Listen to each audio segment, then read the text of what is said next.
नमस्कार, मैं मीनाक्षी परमार वासवानी फिर से चाय पे पंचायती विद मीनाक्षी के प्रोग्राम में आपके सामने हाजिर हुई। आज मैं जिस शख्सियत से आपको मिलाना जा रही हूँ, वो शख्सियत न सिर्फ अपना घर संभालती हैं, न ऑफिस संभालती हैं, बल्कि पूरा समाज को संभालती है और महिला उत्थान के लिए बहुत बढ़िया काम कर रही है।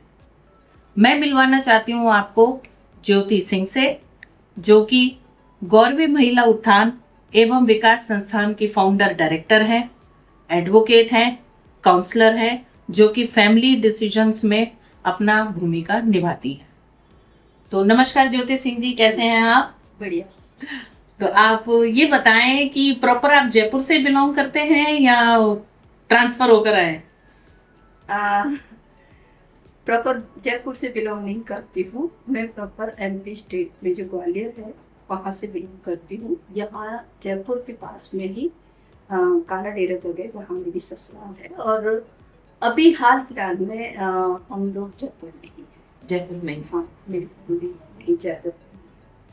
तो मैं आपसे प्रश्न पहले किस विषय में करूं, आपकी एनजीओ के बारे में कि आपके प्रोफेशन के बारे में? आपके ऊपर डिपेंड करता है कि आप क्या पहले सुनना चाहते हैं। मैं पहले तो भाई एनजीओ के बारे में ही जानना चाहूंगी, जो ये महिला के उत्थान के लिए जो भी वर्क कर रही है, तो उनके बारे में आप बताइए कि आपकी ये जो संस्थान है ये आपने कब स्थापित की और इसके क्या मोटिव्स?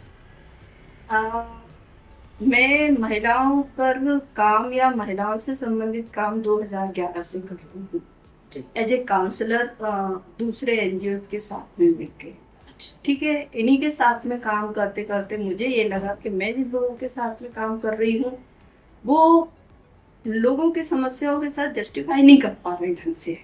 या उनका जो काम करने का तरीका था वहाँ मुझे सेटिस्फेक्शन नहीं था कि भाई मैं जो चाहती हूँ किसी महिला की समस्या को सुन के उनको समझाने का अपने तरीके का, वो अपने तरीके से देखती थी। इस हिसाब से थोड़ा थोड़ा सोचते सोचते फिर 2015 में आके मैंने अपना एनजीओ लाया। हाँ, और चूंकि इस नाम का एनजीओ कहीं रजिस्टर्ड भी नहीं था, और इस बीच में मैं पहले अपराजिता सेंटर में काम करती थी, जो उस समय 2013 में राजस्थान में पहला बना था, जिसमें मैंने एज ए काउंसलर काम किया था।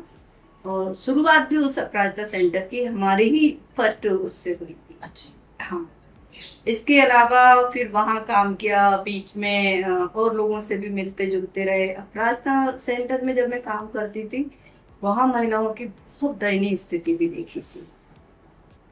जो रोड साइड महिलाएं रहती हैं उनके बारे में, या जो नाइट में पकड़ के आती हैं, उन महिलाओं की स्थितियों पे बहुत अच्छे से बात किया था। तब सोचा था कि कुछ ऐसा हम अपने तरह से या अपने तरीके से करें जिसमें महिलाओं की वो समस्याएं भी सुलझा सकें जो महिलाएं घर के अंदर फेस करती। भाई बाहर फेस करती वो बात सही है, जी जी, बाहर वाला तो ये है कि पुलिस वाले भी मिलके थोड़ा थोड़ा कभी कभी मदद करते। जो घर के अंदर काम करती है या जो घर के अंदर बर्दाश्त करती है, उन महिलाओं को सुनना, समझना, उनकी प्रॉब्लम सॉर्ट आउट करना, या वो बहुत बड़ा काम है वाकई में। हाँ।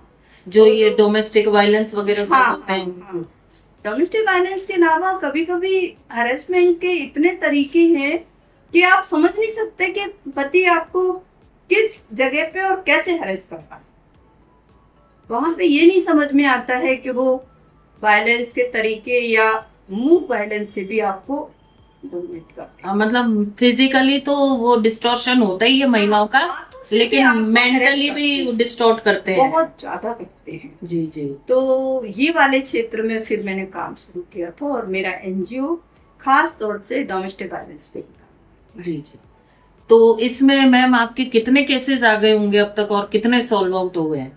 देखो, केस गिनती में नहीं रखती हूँ। जिनकी समस्या सुलझाई है उनको हमने अपनी तरीके से अपने उसमें रख रखा है कि भाई हम इनको आउट एक्सपोज नहीं करेंगे। वो उनकी प्राइवेसी रहती है। कुछ महिलाएं ऐसी इस लेवल की होती हैं कि वो क्या कहते चाहती हैं कि हम आपसे अपनी समस्या का समाधान करवाएं, पर हम लोगों की नजर में नहीं आना चाहते हैं। तो ये हिडन तरीके से कि मतलब सामने आके नहीं आना चाहते। हाँ, उनके लिए ध्यान रखना चाहिए। जी जी।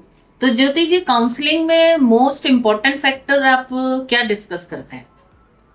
देखो, सबसे बड़ी बात क्या होती है कि जब आपके पास कोई महिला अपनी समस्या लेके आती है तो वो डायरेक्ट आपसे अपनी बात नहीं कहेगी। जी। ठीक है, वो पहले आपके बोलने का तरीका देखेगी, आपके बातचीत करने का तरीका देखेगी। इसके अलावा वो बहुत हिम्मत जुटा के अपनी बात कहना शुरू करेगी, क्योंकि कोई भी महिला होती है, कुछ चीजें या कुछ पर्सनल बातें ऐसी होती है वो हर एक के साथ शेयर नहीं करना चाहती है। जी।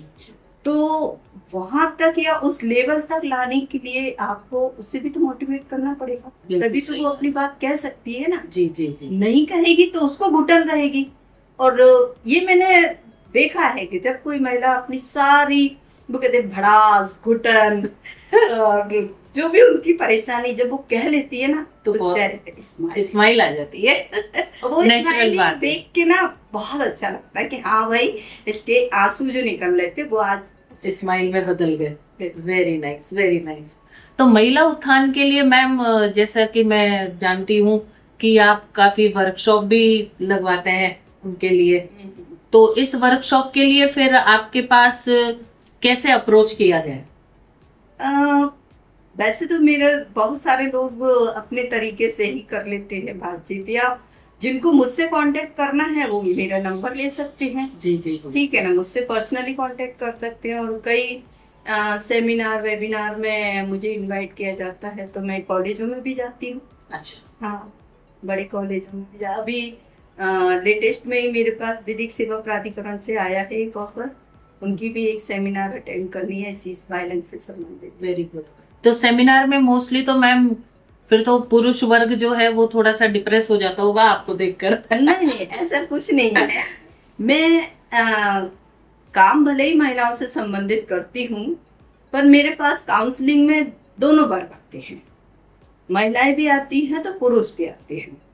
जो प्रोसेस मैं महिलाओं के लिए अपनाती हूँ वही प्रोसेस मैं पुरुषों के लिए अपनाती हूँ। जी। पुरुषों की समस्या अगर मान लो मेरे पास आती है तो मैं पुरुषों की समस्याओं को भी क्या कहते हैं, नजरअंदाज नहीं करते। नहीं, बिल्कुल नहीं करती, क्योंकि हम ये जानते हैं कि अगर कहीं महिला परेशान है तो वही पुरुष भी परेशान। बिल्कुल बिल्कुल। वो भी कह नहीं सकते अपनी बात, फिर भी लगता है कभी कभी कि नहीं बहुत परेशान है। और मेरे पास मोस्टली ऐसे पुरुष आए हैं जो बेचारे रो रो के गए हैं, तो मैं कहती हूँ कि मैं बहुत लकी हूँ कि मैं दोनों वर्ग की समस्याएं समझाने की या सुलझाने की कोशिश। क्योंकि मैम आज के परिवेश में हम देख रहे हैं कि ज्यादातर पुरुष पीड़ित हो रहे हैं, महिलाएं बहुत कम, क्योंकि वो थोड़ी एडवांस हो गई हैं, उनको इतनी एजुकेशन मिल गई है कि वो पुरुष वर्ग को दबाती हैं। तो उस विषय में आप क्या कहना चाहोगे? अभी जैसे नए जो वेडिंग के हमने देखे हैं, मतलब ढेरों केसेस देख लिए कि लड़कियां जो है वो अपने स्पाउस को मार रही हैं, होने वाले मंगेतर को भी मार रही हैं। तो मैम इसके विषय में आप बताइए, क्योंकि ये एक ऐसा टॉपिक है जिसके लिए गाइडेंस देना बहुत जरूरी है हमारी बच्चियों को, हमारी लेडीज को, क्योंकि कई कई शादीशुदा औरतें अपने 10-10 साल के बच्चों को छोड़ के निकल जाती हैं, पतियों को छोड़ जाती हैं, उनको मरवा देती हैं। तो मैम ये मतलब क्यों, इसका मेन रीजन क्या हो सकता है? देखो, क्या रहता है कि ये वाले जो केसेस होते हैं वो उन महिलाओं के साथ में होते हैं जो किसी भी माहौल में संतुष्ट नहीं होती हैं। अगर सुविधा उनको दी जाए तो वो सुविधा में भी संतुष्ट नहीं है, सुविधा नहीं भी दी जाए तो वो उसमें भी संतुष्ट नहीं है। प्रॉब्लम ये आती है कि उनको ये लगता है कि हमने जिस बंदे से शादी की है वो हमारे अकॉर्डिंग काम करेगा। जी। कुछ लोगों की थिंकिंग ये होती है, वो जो टीवी, मोबाइल और रीलों में देखते हैं ना, तो सेम ही शादी का प्रोसेस समझते हैं। अच्छा। हाँ, हर एक महिला या लड़की या जो भी गर्ल्स से शादी करके जाती तो उसको लगता है मेरा हस्बैंड मुझे आउटिंग पे ले जाएगा, घुमाने ले जाएगा, या इतना पैसा खर्च करेगा, ये ज्वेलरी दिलाएगा। ये पॉसिबिलिटी हर एक चीज की नहीं होती है। जी मैम। वक्त के साथ आप हर चीज के लिए डिमांड करो तो ठीक है, हार्ड एंड फास्ट तो कुछ भी नहीं होता। आप मान लो कोई पौधा भी लगाते हैं तो उसमें बीजारोपण करते हैं ना, उसके बाद वो कब बड़ा होता है उसका वेट करते हैं। बिल्कुल बिल्कुल। तो इसी तरह से लाइफ है, सडनली चीज नहीं मिलती। आप अनमैरिड होते हैं तो आप स्वच्छंद होते हैं जी, ना, कोई जिम्मेदारी होती, ना कोई रिश्ते निभाने होते, कुछ भी नहीं करना होता है जी।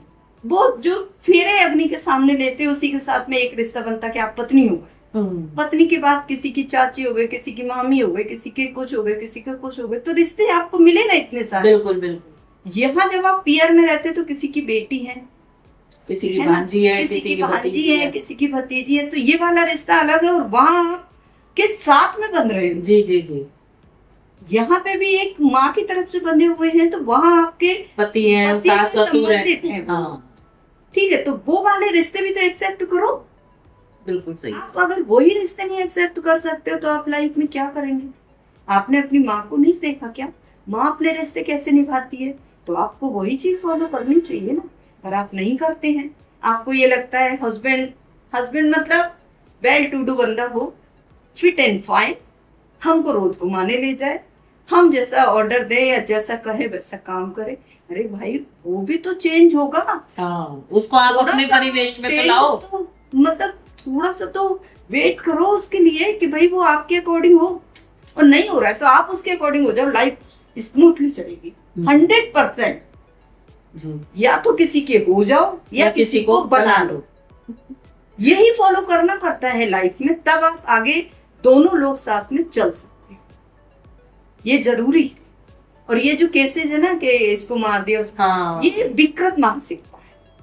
बिल्कुल सही बात। उसमें ये रहता है कि आपकी आंख पे जो पट्टी बंधी हुई है ना कि भाई ये हमको बहुत चाहता है, ये हमको नहीं चाहेगा, या ये अच्छा नहीं है, ये बहुत अच्छा है, या उसका जो हमें फैमिली से चाहिए, हाँ, पैसा मिलेगा, या वो उसकी बीवी बनने के बाद जो हम अचीव करेंगे कि भाई बीवी बन गए तो वो पैसा मेरे नाम हो गया। ठीक है ना? जी जी जी। इस भ्रम के चक्कर में ये केसेस हो जाते हैं जी, क्योंकि जिस दिन राज खुलते या केस खुलते हैं तो जेल तो जाना पड़ता है।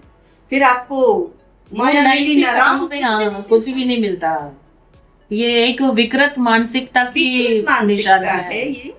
और इसमें लोगों को समझ में नहीं आता है कि वो जो कर रहे हैं, या कभी कभी अपने से भी जैसे कोई गलती हो जाती है तो अपन सोचते हैं ना बाद में कि हमने गलत किया था। जी जी, सेम प्रोसेस है कि जितना आप संभल के रहेंगे उतना बचाव रहेगा, लाइफ अच्छी चलेगी और जिंदगी में अच्छे बुरे दिन सभी के साथ। जी मैम, जी मैम।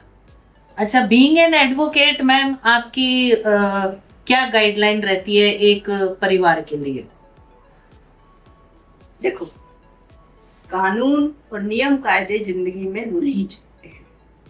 हर चीज हम अपने अकॉर्डिंग बनाते हैं। परिवार में अगर जैसे मतलब एकल परिवार में क्या रहता है, हस्बैंड वाइफ है, अनमैरिड बच्चे हैं, ठीक है। और संयुक्त परिवार में ये है कि दादा दादी हैं, माँ बाप हैं, फिर बुआ है या चाचा चाची है, तो ये जॉइंट फैमिली हो गई जी। अब जॉइंट फैमिली में आपको सारे रिश्ते आपके एक ही चार दीवारी के अंदर मिलते हैं। एकल परिवार में वो रिश्ते आपको छठे चौमास से मिलते हैं, जब आप फैमिली गेट टुगेदर में गए या किसी फंक्शन को अटेंड करने गए या कभी वीकेंड पे चले गए तो आपको वो फैमिली मिलती है। ठीक है, तो बच्चों को हर तरीके के माहौल में रहना, सहना और समझना सिखाना चाहिए। और ये जरूरी है, क्योंकि जैसे लड़कियों को ये कहते हैं ना कि तू घर का काम करेगी, तू घर का काम करेगी, पुरुष पर भी तो घर का काम करेंगे तो करेंगे, करते हैं। हाँ। कुछ लोग करते हैं, कुछ लोग ये कहते हैं नहीं शादी से पहले तो हमने कुछ भी नहीं किया, शादी के बाद भांडे धो रहे होते हैं। हाँ, सही बात है। तो जब तुमने तब नहीं किया तो अब क्यों कर रहे हो, या उस समय भी कर लेते तो माँ बाप को भी तो तसल्ली रहती कि भाई बेटा कहीं ना कहीं थोड़ी बहुत मदद कर रहा। जी जी जी। तो मेरे ख्याल से ये है कि नियम कायदे वही बनाओ या उतने ही बनाओ जो आप फॉलो कर सको और दूसरों से कर सको, ये चीज। जी जी। कई बार हम लोग फैमिलीज में देखते हैं कि जो नई नवेली बहू आती है वो सेटअप नहीं हो पाती है और वो अपने जो इन लॉज पेरेंट्स होते हैं उनसे अलग होने की गुजारिश करती है। तो इसके बारे में क्या कहना चाहेंगे मैम, ये कहाँ तक सही है? नई लड़की जो आती है घर के अंदर, वो एक नया रिश्ता लेके आती है, उस माहौल को या अपने परिवार को छोड़ के आती है जिसके साथ वो उम्र के वो उतने साल गुजार के आती है जिस उम्र में उसकी शादी हो जी। चाहे शादी 15 साल की उम्र में हो, 18 साल की में, 21 में, 25 में या 30 में 35 तक, जी ठीक है। जी। अब वो उस माहौल में आके जब वो आपके घर में आएगी तो वो माहौल आपके घर में नहीं मिलेगा, नहीं मिलेगा। है? तो यहाँ एडजस्ट होने में उसको टाइम लगेगा, जी अपने अकॉर्डिंग बनाने में टाइम लगेगा, क्योंकि ऐसा तो नहीं होता है कि आप किसी होटल में गए 2 नाइट स्टे किया और चले गए, जी जी। फिर आप वहीं उसी माहौल में। यहाँ आप एक अपने परिवार को, अपने माहौल को छोड़ के दूसरे माहौल में आ रहे हैं, तो यहाँ आपको थोड़ा सा पेशेंस रखना पड़ेगा कि आप नए माहौल में आ रहे हैं, नए माहौल के लोगों की थिंकिंग को, उनके माहौल को, उनके बोलचाल, उनके खान पान, उनके रहन सहन को समझने की और देखने की कोशिश करो। इसके लिए टाइम लगता है। बिल्कुल टाइम लगता है। हार्ड एंड फास्ट मैंने कहा लाइफ में कुछ भी नहीं होता है। तो ये जरूरी है कि जब आप जितना टाइम देंगे ना, लाइफ में उतनी समझदारी आएगी, ये कंफर्म है। चलो मैं किसी और का उदाहरण नहीं, मैं अपना उदाहरण देती हूँ। मेरा जो है, मैं एमपी स्टेट से हूँ, वहाँ का खान पान, बोल चाल, रीति रिवाज टोटल अलग, ठीक है। मैं यहाँ आई, अब यहाँ पे भी शहरी परिवेश में और ग्रामीण परिवेश में फर्क है जी, है ना। ग्रामीण परिवेश में रीति रिवाजों में, खान पान में सब तरीके से फर्क है, पहनावे में। हाँ। मेरे लिए तो पहनावा, तीज त्योहार, सारा कुछ अलग। रह रही हूँ ना, 30 साल निकाल दिए, और क्या चाहिए। सही बात है। जब हम जैसे लोग मैनेज कर सकते हैं तो हम ही सिखाएंगे बच्चों को कि आपको भी मैनेज करना चाहिए। सबसे बड़ा शिक्षक उसके माँ बाप होते हैं, बच्ची हो चाहे बच्चा हो। हाँ बिल्कुल भाई, आजकल लड़के भी ऐसे भी देखे गए जिनको अपने इन लॉस पसंद नहीं होते, अपनी वाइफ का पियर में जाना पसंद नहीं होता है, उनके फंक्शन अटेंड करने पसंद नहीं होते हैं। तो ये जो सारी चीजें हैं, चाहे लड़की के पेरेंट्स हो चाहे लड़के के, ये जिम्मेदारी पेरेंट्स की बनती है कि हमें एक दूसरे के माहौल में कैसे एडजस्ट करना है और उसको कहाँ तक सरवाइव करना है। वो उनको इस चीज के लिए मेंटली प्रिपेयर करके भेजें कि आपका माहौल चेंज हो रहा है, आप उस माहौल को पहले ऑब्जर्व करो, उसके बाद उसमें रचो बसो। ये जरूरी है।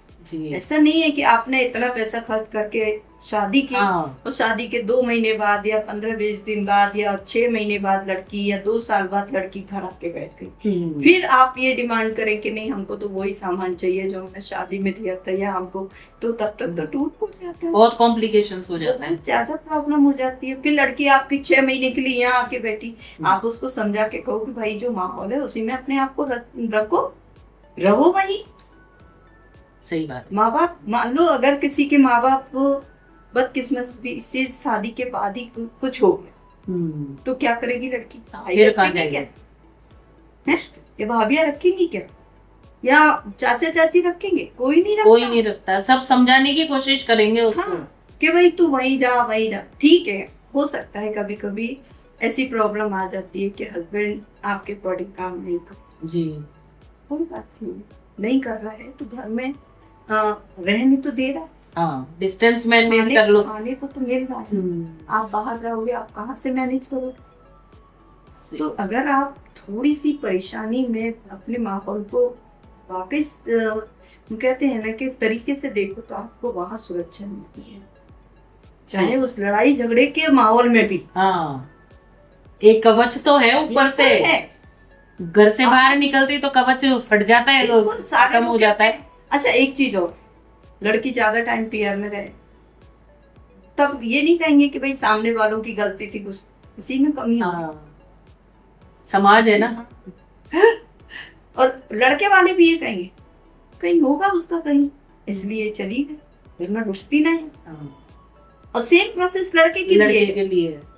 लड़का भी अगर मान लो जाके कहीं रहता है या यही काम करता है सेम, तो सेम थिंकिंग ये लड़कों के लिए आ जाती है। हाँ, तो समाज के अंदर लोगों की मानसिकता में बदलाव लाना थोड़ा मुश्किल है, लेकिन नामुमकिन नहीं कह सकते हैं। फिर वो कहते हैं ना कि जो भुगतता है वही महसूस करता है कि हमने कहा है। सही ठीक है, बिल्कुल सही। तो ऐसे टूटे हुए रिश्तों को हमारी ज्योति मैडम संवारती है, तैयार छोड़ने की तैयारी करती है। कोई प्रॉब्लम हो मुझसे संपर्क करो। अच्छा मैम, आजकल ये बच्चों का भी काफी देखा जा रहा है कि बच्चों के पीछे क्या रीजन है कि बच्चे जो है मेंटल लेवल पे बहुत सिकुड़ते जा रहे हैं, मतलब अपने आप को एक ही मोबाइल में, एक ही नेट में, इंटरनेट में, इसी के अंदर अपने आप को झोंके जा रहे हैं? देखो, ये चीज ये इसलिए है क्योंकि माएँ अपनी सुविधा के लिए बच्चों को एक जीरो नंबर का मतलब होता है जन्म से लेके 6-8 महीने तक का बच्चा, ठीक है। उस एज में आपने बच्चे को अगर मोबाइल पकड़ा दिया तो उसका माइंड डाइवर्ट हो जाता है। वो फिर आपकी बात पे ध्यान कम देगा, उसके साउंड पे ध्यान ज्यादा देगा, पिक्चर पे ध्यान ज्यादा देगा। अभी भी आप नॉर्मली भी देखो तो 2-3 साल के बच्चे मोबाइल नहीं पकड़ेंगे तो खाना नहीं खाते हैं। मोबाइल आपने नहीं दिया तो जिद करते हैं, माहौल गंदा क्रिएट करते हैं, लड़ाई झगड़ा है, सामान तोड़ फोड़ है। और मोबाइल आपने पकड़ा भी दिया तो आपके मोबाइल की क्या प्राइस है उससे कोई मतलब नहीं है, तोड़ के बराबर कर देते। बिल्कुल सही है।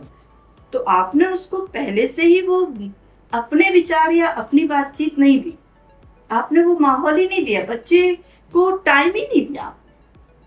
अपने टाइम को ज्यादा महत्व दिया तो उसका नतीजा ये कि बच्चे अग्रेसिव हो जाते हैं बहुत ज्यादा, और मेंटली डिस्टर्ब इतने हो जाते हैं कि अगर उनको थोड़ा डांट दो तो रिवर्स इफेक्ट देखने को मिलता है। या तो वो हाथ तक उठा लेते हैं अपने पेरेंट्स पे, या फिर अपनी जिंदगी खत्म कर लेते हैं। रिश्ते समझाने पे माँ बाप की गलती है कि भाई बच्चों को ये बताओ ये आपके चाचा है, ये आपकी चाची है, ये आपकी बुआ है, ये आपके दादा दादी है, तो बच्चे उस रिश्ते को देखेंगे, सुनेंगे। अब माने के लिए कोई जरूरत नहीं है वहां जाने की, तो बच्चे के दिमाग में क्या रहेगा, वो नहीं जाना है वहां नहीं जाना है क्योंकि मम्मी पापा नहीं जा रहे हैं तो हम भी जाके क्या करेंगे। बिल्कुल सही, जिद भी नहीं कर सकते। जब ये चीज आप अपने बच्चों को जो माहौल देते हैं या देना शुरू करते हैं या देने चाहते हैं वो आप खुद दीजिए, पर्सनली बैठा के टाइम दो, उनकी समस्या सुनो। ऐसा नहीं है कि बच्चे को अगर वो 5 साल का है तो स्कूल में उसको प्रॉब्लम नहीं होती, बहुत होती है, ठीक है। बड़ी लड़कियां हैं या लड़के हैं उनको अपनी क्लास में क्लासमेट से होती है, पर वो मम्मी से कहेंगे, मम्मी कहेंगे अरे अपनी समस्या खुद ही सुलझाएगा, मैम से नहीं बोला तुमने, कल चलना मेरे साथ, मैं प्रिंसिपल मैम से तुम्हारी बात करती। तो प्रिंसिपल मैम की जरूरत नहीं है, बच्चे को वहां आपकी जरूरत है। सही बात। आप उसकी बात को सुनो, समझो, फिर आगे बढ़ो। फिर आपको अगर लगता है कि आपके लेवल का नहीं है या आप उसको समझा रहे हो, बच्चा फिर भी जिद कर रहा है, तो आप स्कूल में जाके कंप्लेन करो। उससे पहले आप उसकी बात को तो समझो ना, नहीं तो वही गुस्सा कहाँ निकालेगा, फ्रस्ट्रेशन हो जाता है। बिल्कुल हो जाता है। अब जैसे हस्बैंड मान लो वर्किंग में है तो वो बॉस की भड़ास कहाँ निकालेगा, घर में आके बीवी से, ठीक है। बीवी कहाँ निकालेगी फ्रस्ट्रेशन, बच्चों पे, बच्चे कहाँ निकालेंगे, स्कूल में। अब स्कूल में भी वो बेचारे परेशान है, घर में माँ बाप नहीं सुन रहे हैं, तो वो क्या करें। फिर कुछ बच्चे कम एज पे गलत कदम भी उठा लेते हैं जी, जैसे सुसाइड अटेम्प्ट कर लिया या कोई पैसा कुछ खा पी लिया, कुछ भी कर लिया जी। वो फिर अपन उसको समझा, मतलब ये कहते हैं कि नहीं शायद हमसे कहीं गलती हुई या हमने ध्यान नहीं दिया, तो अफसोस करने के लिए वो मौका वेट क्यों कर रहे हो, हाँ वेट क्यों कर रहे हो उस मोमेंट का। हाँ, आपको पहले ही अपने बच्चों को समझना चाहिए, उनको टाइम दो, उनको महीने 2 महीने में उनसे उनका प्रोग्रेस, उनके स्कूल का माहौल, उनके आसपास का माहौल, उनके फ्रेंड सर्किल सब कुछ देखो, ऑब्जर्व आप करो। बच्चे नहीं करेंगे, बच्चे उस उम्र के नहीं है, उनको तो जो अच्छा लगता है, जैसे कुछ किशोर अवस्था की लड़कियां, माँ बाप की लड़ाई उन्होंने देखी, बाप ने ज्यादा डांट दिया तो बाप बुरा हो गया, माँ ने ज्यादा डांट दिया तो माँ बुरी हो गई। कोई क्लासमेट इतना अच्छा निकला, उसने हाथ पकड़ के हम मेहनत है मेरे साथ, ठीक है, हमसे अपनी बात शेयर करो, पर उसको ये नहीं पता ये क्लासमेट जिसका तुमने हाथ पकड़ा था वो आपकी बात को कितने लोगों से कितने तरीके से कहेगा, ये आपको नहीं पता है। ये तो कम से कम किसी ऐसे बंदे से अपनी बात शेयर करो जो अपने तक ही सीमित रखे, आपकी बात का मजाक नहीं बनाए, 4 लोगों से वो कहते हैं मसाला नहीं बना के ये इस तरीके से ध्यान देना चाहिए। ज्योति मैम, आजकल ये भी देखा गया है कि जो बच्चे बाहर से पढ़ने के लिए जयपुर में या बॉम्बे या दिल्ली आते हैं, उनको सरवाइव करने के लिए फिर वो गलत कदम भी उठाते हैं, गलत शौक पालते हैं। फिर यही मेरे को लगता है, जहां तक मैं सोचती हूँ, यही चीजें आगे चल के उनकी फैमिली लाइफ को डिस्टर्ब कर देती बिल्कुल है। करती है। क्योंकि आप अगर मान लो छोटे शहर से आए, तो छोटे शहर की जो संस्कृति होती है वो बहुत ही ज्यादा सीमित होती है। जी हाँ। ठीक है, गली मोहल्ले में अगर आपका मकान लास्ट में है या मिड में है, तो दोनों साइड के जो आपके पड़ोसी हैं या नेबर्स हैं, वो आप पे ध्यान रखेंगे। बिल्कुल सही बात। ठीक है। अब बड़े शहरों में जब अपन आते हैं तो वहाँ पड़ोस में पड़ोसी ही ध्यान नहीं देता। हाँ, क्या चल रहा है या क्या कर रहे हो, क्या लाइफ स्टाइल है, उसको कोई मतलब नहीं, उसको अपने लाइफ स्टाइल से मतलब है। ठीक है, कभी कभार आप पार्क में मिल लिए या किसी गेट टुगेदर में मिल लिए, तो अच्छा आप भी हमारी बिल्डिंग में, ये वाली थी। ये फ्लैट सिस्टम ने बिल्कुल सीमित ही कर दिया सब लोगों को। कि आपने अपने मेन गेट को बंद किया तो आप अपने घर के अंदर चार दीवारी में बंद, वही हमारी दुनिया। छोटे शहरों में क्या होता है, उनका खुला माहौल। आपका दरवाजा अगर उन्हें बंद भी मिलेगा तो पड़ोसी 2 बार खटखटा के पूछेगा, भैया आज दरवाजा नहीं खोला, बाहर नहीं दिखे आज। हाँ, तबीयत तो ठीक है। या कोई परेशानी हो तो हमें बताओ। जी जी जी, बिल्कुल सही बात। यहाँ बड़े शहरों में नहीं होता। अब इसमें क्या होता है कि जो लड़कियां बाहर पीजी सिस्टम में रहती है, ठीक है, या मान लो अकेली या फ्लैट में कहीं इंडिपेंडेंट रह, उनका माहौल क्या रहता है कि वो जब किसी कॉलेज में पढ़ने जाती हैं तो कॉलेज में सभी तरीके के लोग आते हैं। बिल्कुल सही। हाई सोसाइटी के भी आते हैं, मिडिल भी आते हैं, तो आपने जब ये प्रॉब्लम ज्यादातर मिडिल और लोअर पार्ट की आती है, वो जब हाई सोसाइटी को देखते हैं ना तो उसी से कंपेयर उसके अकॉर्डिंग अपने आप को ढालने की कोशिश करते हैं। ठीक है, जब आप उसके अकॉर्डिंग बनने की कोशिश करेंगे तो आपके अर्निंग सोर्स भी ज्यादा होने चाहिए। बिल्कुल सही। माँ बाप तो अपनी कैपेसिटी के अनुसार ही आपको खर्चा देंगे ना, वो उतना हाई सोसाइटी के लेवल का नहीं देंगे, वो अपने हिसाब से देंगे। तो फिर यहाँ आके ये जो रूममेट वाली या बॉयफ्रेंड वाली जो संस्कृति है ना, ये हो जाती है। इसमें भी ये देखा जाता है कि कौन लड़का कितना खर्चा, सही बात। और लड़कियां उसी चीज का यूज करते हुए या वही थिंकिंग को फॉलो करते हुए अपनी लाइफ स्टाइल को चेंज कर लेती हैं। और आगे जाके क्या होता है कि ये चीज उनकी मैरिज लाइफ में इफेक्ट करती है। बिल्कुल, ये क्योंकि फ्री माहौल मिलता है इनको, कोई बंधन नहीं होता किसी भी तरीके का, कोई मतलब पास पड़ोसी का डर नहीं होता है, तो वो ये चाहती है कि हमें आगे भी इंडिपेंडेंट मिले। फिर वहाँ क्या होता है कि जब फाउंडेशन आती है तो उनसे वो बर्दाश्त नहीं, फिर उसके लिए वो फिर घर का माहौल खराब करती है, इन लॉज को तंग करती है, या थोड़ा सा पढ़ी लिखी हो गई या बोल्ड हो गई तो वो धमकी देना शुरू कर देती है कि तुमको कोर्ट में देख लेंगे, तुमको थाने में कंप्लेंट कर देंगे, तुम्हारे माँ बाप को ऐसा करवा देंगे, जेल भिजवा देंगे। बहुत सारी बातें हमने ज्योति मैम से डिस्कस करी। अब मैम एक अच्छा सा संदेश मेरे दर्शकों के लिए दे दो। जिंदगी है, जितना अच्छे से और जितनी रंग बिरंगी चीजों के साथ में जियोगे, जिंदगी उतनी ही हसीन है। क्या प्यारा मैसेज दिया मैम। मतलब रंगीनियों में जियो, दुख है, सुख है, गम है, खुशी है, हर रंग को महसूस करके उस रंग में ढल जाओ, तो फिर आप सुखी हो जाओ। बिल्कुल सुखी। तो दर्शकों, आज मैं इजाजत लेती हूँ आपसे और ज्योति मैडम से। अगली चाय पर पंचायती करने आपसे मिलने आऊंगी, चाय पर पंचायती में मीनाक्षी में। धन्यवाद।